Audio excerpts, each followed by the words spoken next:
Hello दोस्तों, मैं विक्रम अपने यूट्यूब चैनल एडू केयर पे आप सभी का फिर से स्वागत करता हूं। आज हम पढ़ने वाले हैं कोऑर्डिनेट ज्योमेट्री का जो एक पार्ट बच गया था सेक्शन फार्मूला, उसके बारे में हम आज जानेंगे, उसके बारे में समझेंगे, पढ़ेंगे।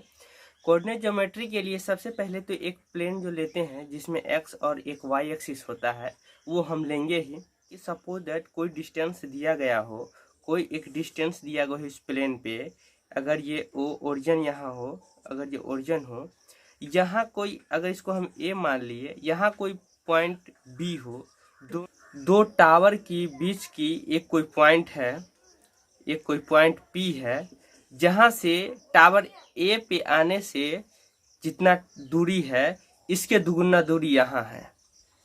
एपी का जो दूरी होगा, टावर ए से पॉइंट पी का जो दूरी होगा उससे दुगुना दूरी होगा टावर बी से पॉइंट पी का। ठीक है, एक भाषा में ये समझे कि आपका ये जो दूरी है इसके दुगुना दूरी ये है। अगर ये 1 मीटर है तो ये 2 मीटर है, ये 2 मीटर है तो ये 4 मीटर है। इस टाइप से इसके दुगुना दूरी पे ये है। इसका पॉइंट ये ओरिजिन पे है तो ये हमेशा 0 0 होता है। एक्स और वाई के लिए 0 होगा, जो आपको मैं पहले बता चुका हूँ। और यहाँ बी के लिए अगर मैं सपोज दैट कोई पॉइंट एक 36 और ये 15 ले लेता हूँ, ठीक है। और ये पी एक पॉइंट है जहाँ से इसकी दूरी की आधी है, या बोले तो इसकी दूरी से ये दूरी दुगुनी है। ये दूरी दुगुनी है तो पी का जो है, मुझे ये निर्देशांक मुझे पता करना है कि निर्देशांक क्या होगा।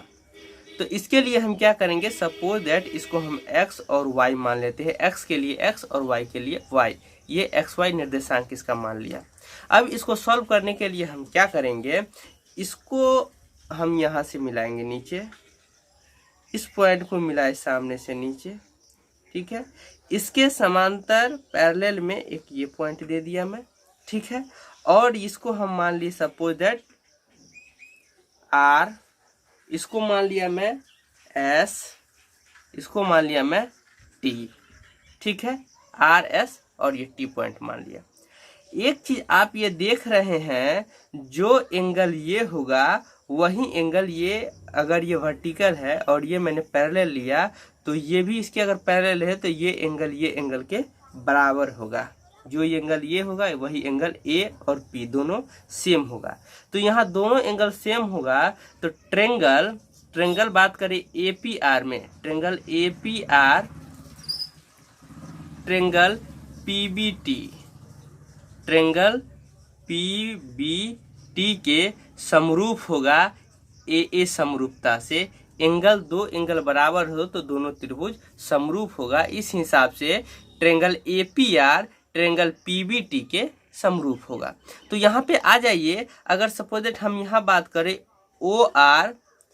OR बाय, इस ट्रेंगल में अगर OR लेंगे तो इस ट्रेंगल में क्या लेंगे, PT लेंगे, PT लेंगे।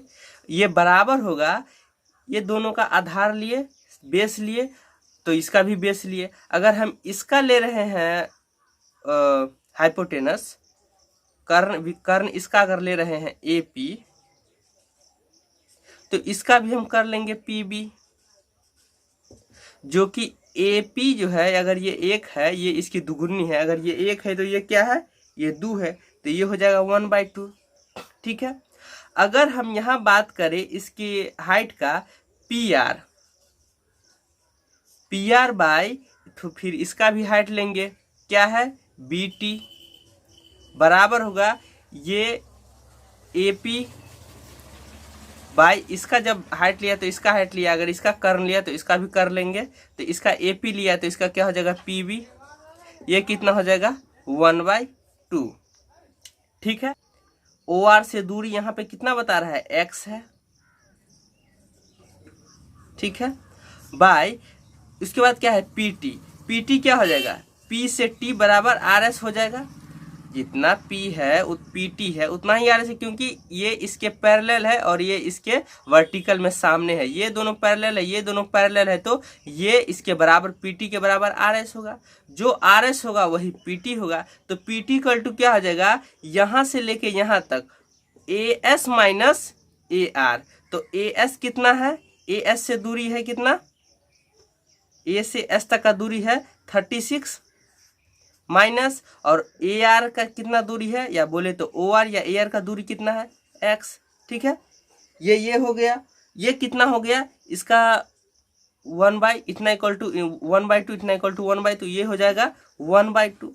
इसको सॉल्व करेंगे तो क्या हो जाएगा 2x equal to 36 minus x, ये x इधर आ जाएगा तो 3x, ये हो जाएगा 30x, ये हो 36, ये कितना हो जाएगा 12, तो x इक्वल टू कितना आ गया 2। और यहाँ हम एक चीज और देखेंगे, इसके लिए पी आर और बाई बी टी में देखेंगे तो पी आर इक्वल टू कितना हो जाएगा, और यहाँ से यहाँ तक का y है तो कितना हो जाएगा, इसको इक्वेशन 2 इसको 1 मान लिए, तो इक्वेशन 2 में हम देखेंगे तो क्या हो जाएगा, इक्वेशन 2 में देखेंगे तो क्या हो जाएगा, यहाँ पी आर इक्वल टू कितना हो जाएगा y, और बी टी इक्वल टू कितना हो जाएगा बी टी इक्वल टू कितना हो जाएगा टोटल माइनस एस टी। ठीक है, तो टोटल कितना है 15 है, और s से t तक का हाइट कितना है, जो पी आर होगा वही s से t होगा, मतलब माइनस y होगा, इक्वल टू 1/2, इतना इक्वल टू कितना है 1/2 है, तो ये कितना हो जाएगा 2y equal to 15 minus y, ये y इधर आ जाएगा, कितना हो जाएगा 3y इक्वल टू 15, 3 से 5 टाइम्स में खत्म हो जाएगा, y इक्वल टू कितना हो जाएगा 5। तो मुझे फाइनली कितना आ गया x इक्वल टू 12 और y इक्वल टू 5। तो यहाँ जो पॉइंट मुझे आएगा, कोई दो टावर ए और बीच में जो कोई एक टावर है जहाँ से डिस्टेंस अगर इसका दुगुना ये है, तो p का बोले हमें निर्देशांक पता करने के लिए, तो x इक्वल टू 12 और y इक्वल टू 5, मतलब कि p जो होगा 12 और 5 12/5 होगा। ठीक है, तो इसकी जानकारी के लिए हमने ये पढ़ा। अब इससे समझ गए तो अब हम इसका अच्छे रूप से, कि कोई अगर क्वेश्चन इस टाइप से पूछ दे, अगर ये 2 है, 2 भाग में है, ये 3 भाग में है, ये 4 है, ये 7 है, तो इस टाइप से अगर ये 4 भाग तो ये 7 भाग है, तो इस टाइप अगर इससे क्वेश्चन आ जाए तो उसको किस प्रकार सॉल्व करेंगे, तो उसका आइए हम उसका फार्मूला ड्रॉ करते हैं। सपोज दैट कोई प्लेन दिया गया हो, ये एक्स एक्सिस है और ये वाई एक्सिस है, कोई 2 पॉइंट हो ए और बी, कोई 2 पॉइंट हो ए और बी, और ए और बी, ये अगर ए हो ये बी हो, कोई एक बीच में एक बिंदु P है जहां से ये M1 और M2 भाग में विभाजित करता है। पहले क्वेश्चन जो हम देखे थे, एग्जाम्पल देखे थे, उसमें इसका ये दुगुना होता था, मतलब ये एक भाग था, ये 2 भाग था, लेकिन ये मुझे पता नहीं है कितने भाग में है, तो इसे मैंने M1 माना, और ये कितने भाग में है तो इसे M2 माना। ठीक है, या M1 या M2 भाग में ये विभाजित करता है, जो कि बता रहा है। तो इसके लिए हम क्या करेंगे, यहाँ से इसको भी मिला देंगे, इस पॉइंट से नीचे मिला दिए, इस पॉइंट से नीचे मिला दिए। अब इसके समांतर में पैरेलल में इसको यहाँ से मिला दिए, इसको यहाँ से मिला दिए। अब ये अननोन पॉइंट सब आ गया, इसके लिए P, इसके लिए Q, इसके लिए R, इसके लिए S, इसके लिए T, ये पॉइंट मैंने दे दिया।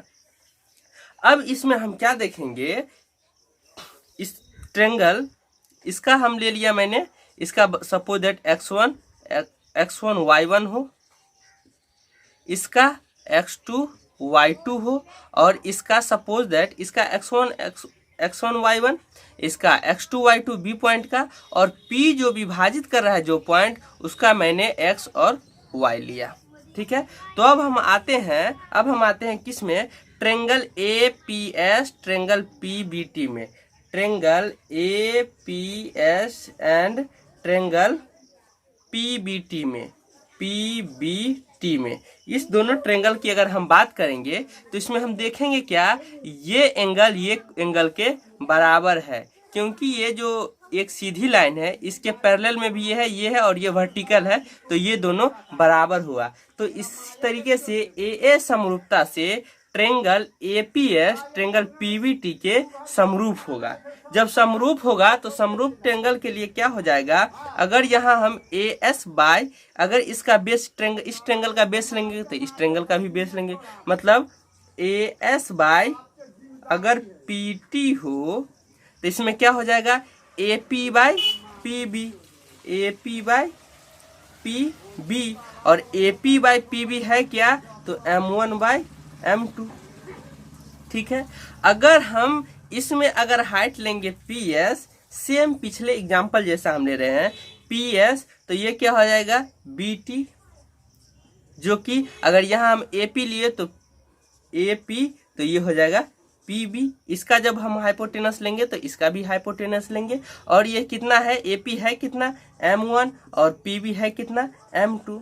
ठीक है, इन तीनों पॉइंट से क्या हो जाएगा, AS by PT equal to PS by BT equal to AP by BP। ठीक है, क्योंकि ये दोनों रेशियो M1/M2 है और इस दोनों का रेशियो M1/M2 है, तो ये तीनों बराबर हो जाएगा। अब इसमें हम क्या करेंगे कि यहाँ AS इक्वल टू कितना हो जाएगा, AS की बात करें तो A से S की डिस्टेंस, S की दूरी क्या हो जाएगा, यहाँ अगर ओरिजिन O हो तो यहाँ से लेकर यहाँ की दूरी मुझे X एक्सिस पे X है, तो ये X, और इसमें से इसको घटा देंगे तो PQ बराबर AS है, तो मुझे AS की डिस्टेंस आ जाएगी, तो इसके लिए X माइनस X1 लिया। अगर हम बात करें PT की बात करें तो PT की जो PT का डिस्टेंस होगा वही QR का डिस्टेंस होगा।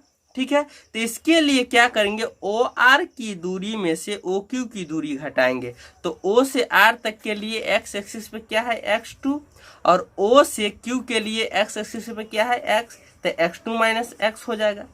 इसमें बात करेंगे PS की दूरी, PS की दूरी क्या होगी, तो PS की दूरी क्या हो जाएगी, PS के लिए टोटल का डिस्टेंस PQ का डिस्टेंस माइनस PS का डिस्टेंस, तो PQ के लिए क्या है Y एक्सिस पे, तो Y है, और इसमें से PS QS का डिस्टेंस घटाएंगे, मतलब AP का डिस्टेंस घटाएंगे, तो AP के लिए Y एक्सिस पे क्या है, Y1 है, तो Y1 दिया मैंने।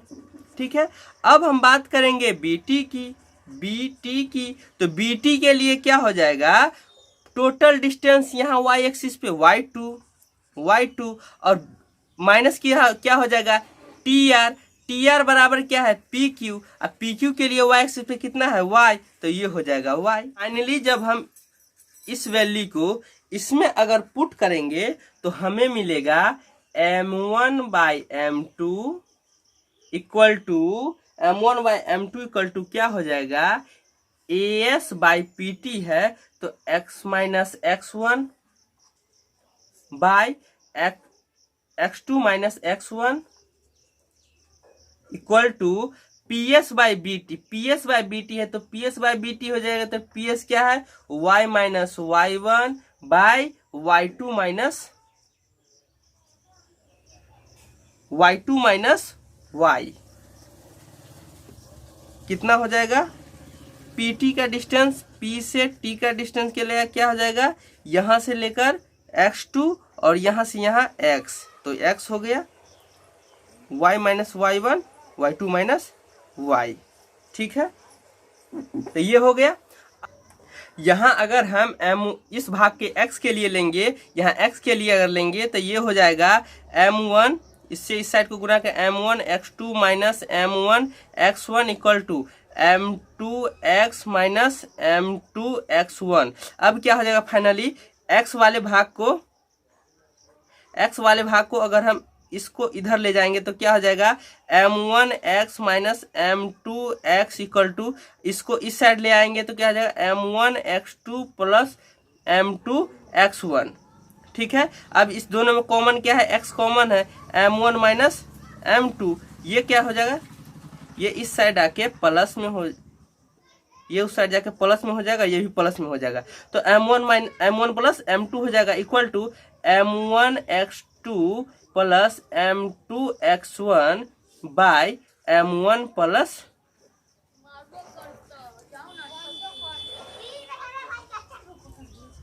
X इक्वल टू कितना हो जाएगा, इतना M1 X2 plus M2 X1 by, ये उधर जाके नीचे में आ जाएगा, तो M1 प्लस M2, तो फाइनली X के लिए क्या आ गया, M1 X2 plus M2 X1 M1 plus M2। अब हम Y के लिए बात करेंगे, इसके लिए बात करेंगे तो थोड़ा ऊपर में आते हैं।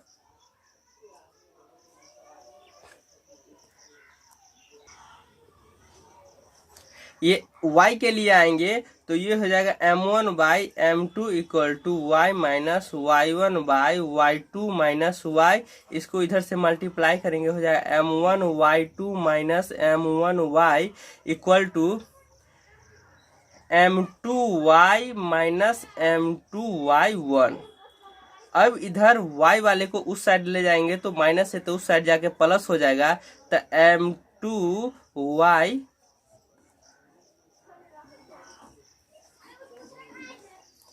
ये उस साइड जाके हो जाएगा प्लस में m1y, ये तो प्लस है ही तो प्लस m2y इक्वल टू ये इस साइड आ जाएगा तो m1y2 ये इस साइड आके प्लस होगा तो m2y1। अब ये फाइनली क्या हो जाएगा, y दोनों में कॉमन लेंगे तो ये y हो जाएगा, ये बचेगा m1 प्लस m2, ये क्या है m1y2 प्लस m2y1। ये y इक्वल टू कितना हो जाएगा, इतना बटे इतना m1y2 plus m2y1 by m1 plus m2। ठीक है, तो ये मुझे x के लिए आया, x के लिए कितना आया, ये आया x के लिए, और y के लिए कितना आया, ये आया। मतलब जो एक अननोन पॉइंट p रहेगा, कोई भी पॉइंट रहेगा, अगर जो भाग दिया रहे कि इतना अनुपात इतना में अगर विभाजित हो, अगर इस पॉइंट का मुझे निर्देशांक पूछे सेक्शन फार्मूला से, तो हमें सेक्शन फार्मूला के लिए आ जाएगा x इक्वल टू इतना और y इक्वल टू इतना। इसी को बोलते हैं section formula, SECTI, section formula या विभाजन सूत्र। ठीक है, इससे मुझे x और y के लिए जो निर्देशांक होगा वो आ जाएगा। एक चीज आप अगर जनरल फार्मूला में पढ़ेंगे तो x के लिए निकालेंगे क्या, सपोज दैट m1 कोई मास्टर साहब है और m2 कोई दूसरा मास्टर साहब है, x1 भी एक स्टूडेंट है और x2 एक स्टूडेंट है। x1 और x2 को स्टूडेंट को मान ले और m1 m2 को अगर टीचर मान लेंगे, तो ये हम देखेंगे कि जो नज़दीक है x1, अगर 1 वाला क्षेत्र में अगर x है तो ये 1 वाला के साथ नहीं पढ़ेगा, ये m2 मास्टर के पास जाएगा, और ये x2 विद्यार्थी है वो m1 विद्यार्थी के टीचर के पास जाएगा। दोनों बोलेगा भाई वो अच्छा नहीं पढ़ाता है, वो बोलेगा वो अच्छा नहीं पढ़ाता है, और दोनों टीचर m1 m2 नीचे में आके शाम में नीचे में आके एक साथ बैठ के नाश्ता पानी करेगा। वही अगर हम यहाँ y1 y2 को स्टूडेंट मान ले, m1 m2 को टीचर मान ले, जो 1 स्टूडेंट रहेगा वो m1 स्टूडेंट रहेगा तो दूसरे टीचर m2 के पास जाएगा, और जो दूसरा स्टूडेंट y2 है वो m1 टीचर के पास जाएगा, और शाम में दोनों टीचर नाश्ता साथ में करेगा। भले ही ऊपर बोलेगा ये गलत है तो इसका बच्चा इसके पास जाएगा, इसके नज़दीक का बच्चा इसके नज़दीक का बच्चा इसके पास जाएगा, लेकिन दोनों जो टीचर रहेगा शाम में एक साथ बैठ के रहेगा, दोनों आपस में नाश्ता साथ में करेगा, उस टाइम में कोई बुरा नहीं। कहने का मतलब ये याद रखने का एक छोटा सा तरीका है कि अगर ये नज़दीकी वाला टीचर हो, अगर m1 टीचर हो, m को टीचर मान लिए, y और x को स्टूडेंट मान लिए, तो 1 जहाँ पे रहेगा उसके साथ y2 लगा रहेगा या x2 लगा रहेगा। अगर m2 टीचर रहेगा तो उसके साथ स्टूडेंट y1 या x1 है। 2 के वाला के नज़दीकी वाला के साथ दूरी वाला, मतलब एक साथ m1 के साथ y1 नहीं या x1 नहीं।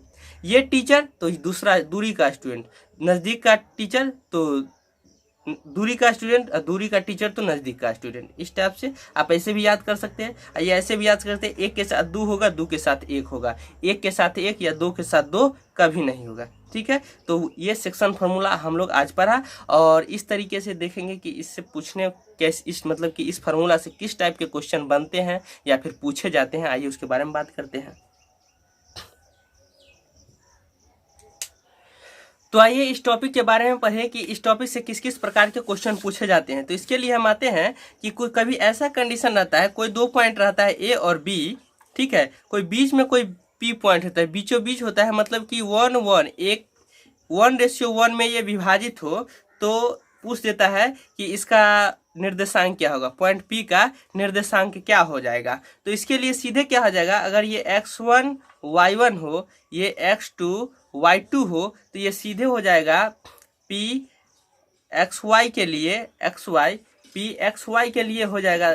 डायरेक्ट इसका फार्मूला हम ले सकते हैं x1 plus x2 by 2 1 plus 1 plus y, और y के लिए हो जाएगा y1 प्लस y2 तो सिंपल सी हो जाएगा इसका कि अगर कोई लाइन हो 1:1 में अगर ये सेक्ट कर रहा हो, विभाजित हो, तो बीच पॉइंट का क्या रेशियो होगा, तो ये होगा। आप ऐसे भी m1 x2 करेंगे तो m और m1 और m2 की जगह m1 यहाँ लेंगे तो 1 वैल्यू आएगा, 1 यहाँ m2 का वैल्यू लेंगे 1 आएगा, मतलब ऊपर x1 और x2 ही रह जाएगा, नीचे m1 प्लस m2 करेंगे मतलब 1 प्लस 1 करेंगे तो 2 करेंगे।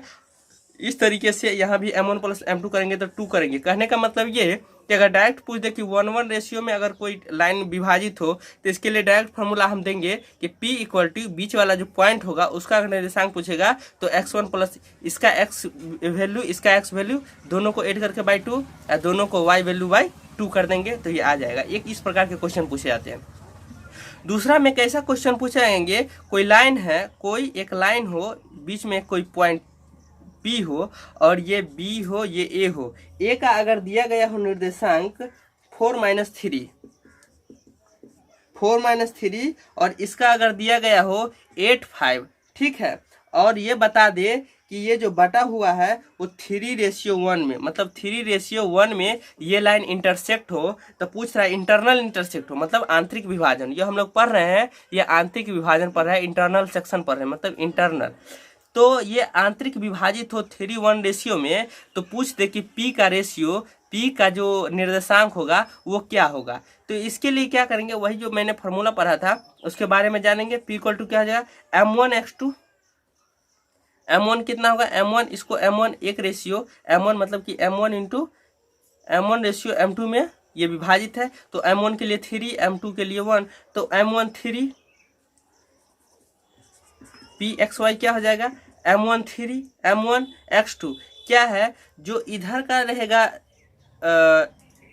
स्टूडेंट, इधर का स्टूडेंट रहेगा तो इधर पढ़ने आएगा, इधर का स्टूडेंट रहेगा तो इधर पढ़ने आएगा, मतलब m1 वहाँ यहाँ ले लेंगे, ये लेंगे तो x2 यहाँ ये हो जाएगा, तो 3 × 8 हो जाएगा, प्लस m2 कितना है 1 और m2 x ये कितना हो जाएगा, ये दूरी वाला स्टूडेंट के पास जाए, दूरी वाला स्टूडेंट यहाँ आएगा मतलब 4 बाई कितना हो जाएगा m1 प्लस m2 मतलब 3 + 1, और y के लिए क्या हो जाएगा, वही same formula m1 y2 m1 3 × 5 plus और m2 1 × -3 by m1 plus m2 कितना हो जाएगा 3 + 1। ये फाइनली हम इसको मल्टीप्लाई करके ऐड कर देंगे तो 8 × 24, 24 और 4 28 बाई 4, ये हो जाएगा 5 या 15, ये माइनस है तो 3 घटेगा तो 12 बाई 4, ये कितना हो जाएगा 7 और ये हो जाएगा 3। तो ये जो फाइनली मुझे आएगा, जहाँ ये 3:1 रेशियो में कोई लाइन को विभाजित कर रहा हो तो उस P पॉइंट का जो निर्देशांक आएगा वो x के लिए 7 और y के लिए 3 आएगा।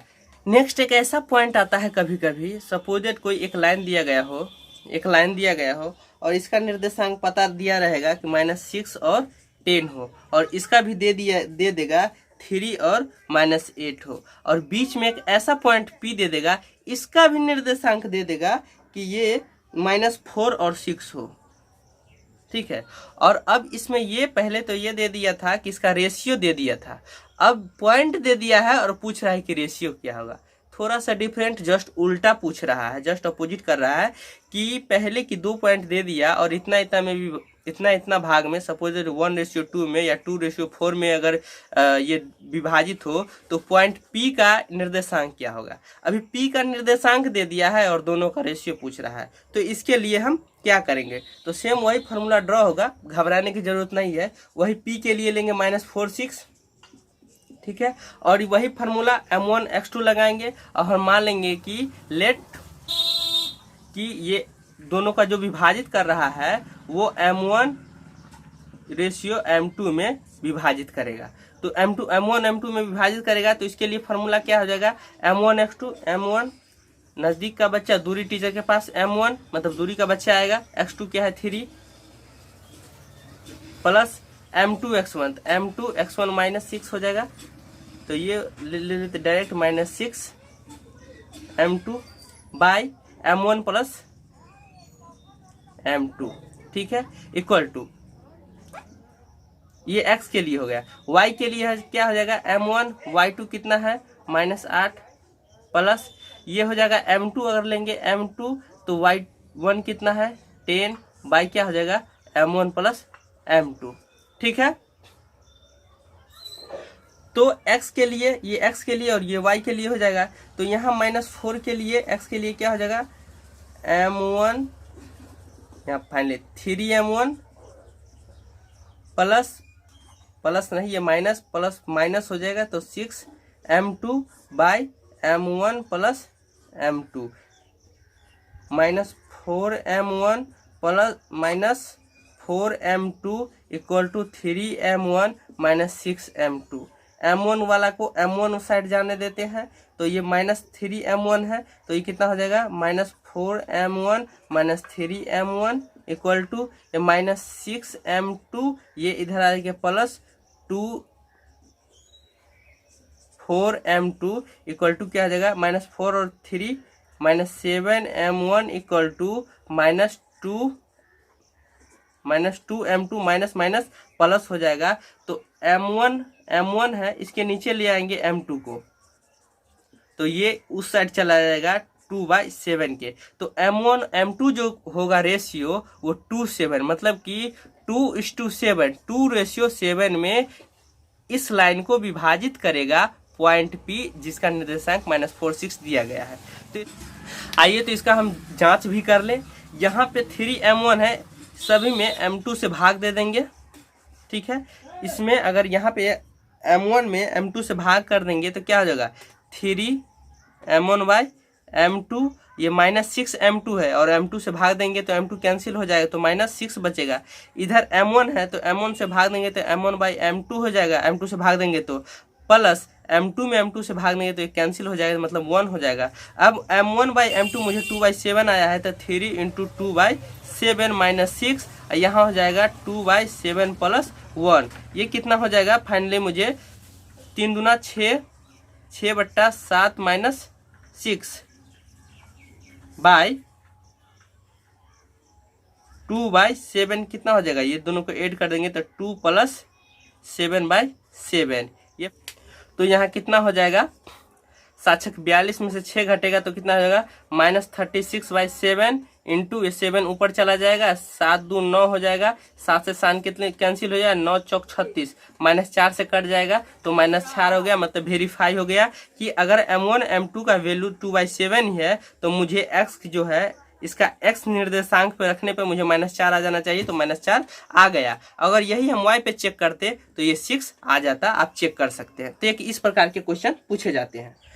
एक इस प्रकार के भी आपको क्वेश्चन आएंगे इस टॉपिक से। सपोज दैट कोई ए और बी कोई 2 पॉइंट दिया गया हो और इसको कोई बीच में 2 पॉइंट या 2 पॉइंट बोले, या फिर इसका जो एक ये लाइन है ये बराबर 3 भागों में 3 इक्वल पार्ट्स में ये विभाजित हो रहा हो, ये अगर P हो ये अगर Q हो, तो पॉइंट P और Q का निर्देशांक पता करने के लिए बोल देगा। जहां A और B का दिया रहेगा ये 2 हो और ये -7 4 हो, बशर्ते कि ये लाइन संरेख हो, एक दूसरे पे ये रेखा खींची गई हो, ठीक है। अगर ये 3 भाग समान 3 भागों में विभाजित दिया रहेगा तो बीच का जो 2 पॉइंट आएगा 2 पॉइंट का निर्देशांक पता करने के लिए बोल देगा। तो ये दो बार में ये क्वेश्चन सॉल्व होगा। पहले बार में P का निकालेंगे, दूसरे बार में Q का निकालेंगे। जब हम P का निकालेंगे, जब इस पॉइंट का निकालेंगे एक्स वाई, इसका एक्स वाई अगर निकालेंगे तो इसके लिए ये कितना भाग है, टोटल 3 भाग है। अगर यहाँ से यहाँ 1 भाग है तो यहाँ से यहाँ 2 भाग है। मतलब ये अगर हम m1 m2 में अगर इसको विभाजित माने m1 m2 रेशियो में, तो m1 के लिए कितना भाग हो गया 1, और m2 के लिए यहाँ से यहाँ कितना हो गया 2 भाग में हो गया। तो P के लिए क्या हो जाएगा m1x2 plus m2x1 by m1 plus m2, और फिर y के लिए क्या हो जाएगा m1 y2 plus m2 y1 कितना है -2 बाई m1 प्लस m2, ये क्या हो जाएगा -7 + 4 कितना हो जाएगा -3/3, और ये हो जाएगा 4 - 4, ये हो जाएगा 0, ये कितना हो जाएगा -1 0। तो x के लिए कितना, p के लिए कितना हो जाएगा -1 0। वही q में अगर हम बात करेंगे, जब q की बात होगी तो यहाँ m1 m2 चेंज हो जाएगा और यहाँ से यहाँ इस पॉइंट से पहले तक की कितना भाग बचेगा, इधर 1 भाग और 2 भाग है। तो m1 m2 में अगर ये विभाजित होगा तो m1 के लिए 2 हो जाएगा यहाँ, और m2 के लिए कितना हो जाएगा 1 हो जाएगा। तो q के लिए निर्देशांक क्या हो जाएगा m1 x2, तो m1 x2 plus m2 x1 by m1 plus m2, और y के लिए क्या हो जाएगा m1 y2 प्लस m2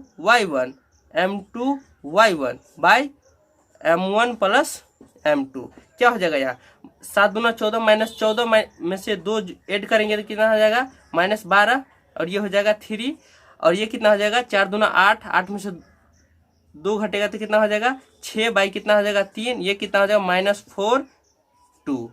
-42। तो q के लिए निर्देशांक आ गया -42 आ गया, और इस p के लिए कितना आ गया -1 0 आ गया। तो इस प्रकार से हम देख लिए कि एक इस प्रकार से क्वेश्चन पूछ देता है कि समान 3 भागों में 3 इक्वल पार्ट्स में या 4 इक्वल पार्ट्स में 5 इक्वल पार्ट्स में अगर बटा हुआ हो, बीच में से जितने पॉइंट आते हैं, जितने भी आएंगे उसके अलग अलग निर्देशांक निकाले, तो इस प्रकार से हम निकाल सकते हैं। ठीक है। इसी में एक क्वेश्चन आ जाता है, कोई चतुर्भुज दिया गया हो, ए बी सी डी दिया गया हो और पूछ रहा है इसमें सपोज दैट ये 2 4 दे दिया हो, ये 3 6 दे दिया हो, ये P 7 दे दिया गया हो, ये -2 4 दे दिया गया हो, तो पूछ देगा इसका जो P है वो P का निर्देशांक पता करे, P का वैल्यू पता करे। तो एक चीज आपको पता होगा, कोई भी चतुर्भुज का जो विकर्ण होगा ये एक दूसरे को आधे पर काटती है, और आधे के लिए क्या करेंगे कि इस दोनों के आधे पॉइंट इस पॉइंट से निकाल देंगे कि -2 + 3/2 और 4 + 6/2, ये जो होगा बराबर होगा ये अगर बीच का पॉइंट है और अगर दोनों सेम काट रहा है तो यहाँ का इससे निकाले या इससे निकाले सेम ही आना चाहिए, बराबर वही हो जाएगा 2 + p/2 और 4 + 7/2। इसका वैल्यू करेक्ट नहीं भी हो सकता है क्योंकि मैंने एग्जाम्पल लिया है। तो इस टाइप से p प्लस आ जाएंगे, तो x के लिए x के बराबर हम कर देंगे, जैसे -2 + 3/2 = 2 + p/2 ला देंगे और ये कैंसिल हो जाएगा। इस टाइप से p का वैल्यू हम यहाँ फाइंड कर देंगे और p का वैल्यू आ जाएगा। तो आपको इस टॉपिक से बस जितना मैंने बताया है उससे बाहर क्वेश्चन नहीं आने वाला है, इसी के इर्द गिर्द आपके सभी क्वेश्चन सॉल्व होंगे। तो आप लोग अच्छे ढंग से इसे समझ लीजिएगा, पढ़िएगा, बार बार रिवाइज करते रहिएगा। पिछला जो मैंने वीडियो बनाया है, पढ़ाया है, क्लास लिया है, उससे आप देखते रहिएगा, उससे भी रिवाइज करते रहिएगा। और जल्द ही मैं अगले नेक्स्ट सब्जेक्ट कोई बढ़िया टॉपिक्स लेकर आने वाले हैं। तब तक आप ये अच्छी तरह से तैयार कीजिए, अच्छी ढंग से पढ़िए, समझिए। तो आज तक के लिए इतना ही, बहुत बहुत धन्यवाद। जय हिंद।